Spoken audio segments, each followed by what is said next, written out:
નમસ્કાર મિત્રો, અમારી યુટ્યુબ ચેનલમાં તમારું હાર્દિક સ્વાગત છે।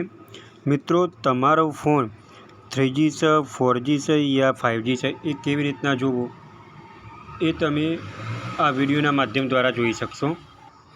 તો મિત્રો, સૌપ્રથમ તમારે શું કરવાનું છે, તમારે ગૂગલ પ્લે સ્ટોર ઉપર જતું રહેવાનું છે। ગૂગલ પ્લે સ્ટોર ઓપન કર્યા બાદ તમારે સર્ચ કરવાનું છે ડિવાઇસ એન્ડ ઇન્ફો।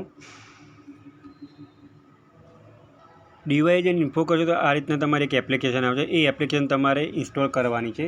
આ એપ્લિકેશન તમારે વધારે 10 કે 12 MBની હશે, એ તમારે અહીંયા ઇન્સ્ટોલ કરી લેવાની છે। તો અહીંયા એપ્લિકેશન ઓપન થઈ ગયા બાદ એને ઓપન કરવાની રહેશે। ઓપન કર્યા બાદ તમારે આ રીતના એપ્લિકેશનનું ઇન્ટરફેસ જોવા મળશે। તો અહીંયા તમારે ડિવાઇસ ઉપર ક્લિક કરવાનું છે। તમે અહીંયા ડિવાઇસ ઉપર ક્લિક કરશો તો તમને નીચે જોવા મળશે એક ગ્રાન્ટ પરમિશન આપેલી છે। અહીંયા ગ્રાન્ટ પરમિશન પર તમારે ક્લિક કરવાનું છે। તો એ તમે ગ્રાન્ટ પરમિશન પર ક્લિક કરશો તો અહીંયા તમને જોવા મળશે કે નેટવર્ક ટાઈપ છે, અત્યારે મારે 4G LTE છે। તો તમારો મોબાઈલ જો 5G હશે તો એક 5G LTE લખેલું હશે, અત્યારે મારો મોબાઈલ 4G છે તો અહીંયા 4G LTE લખેલું જ આવે છે। તો એ રીતના મિત્રો તમે ચેક કરી શકો છો કે તમારો મોબાઈલ 3G છે, 4G છે અથવા 5G છે।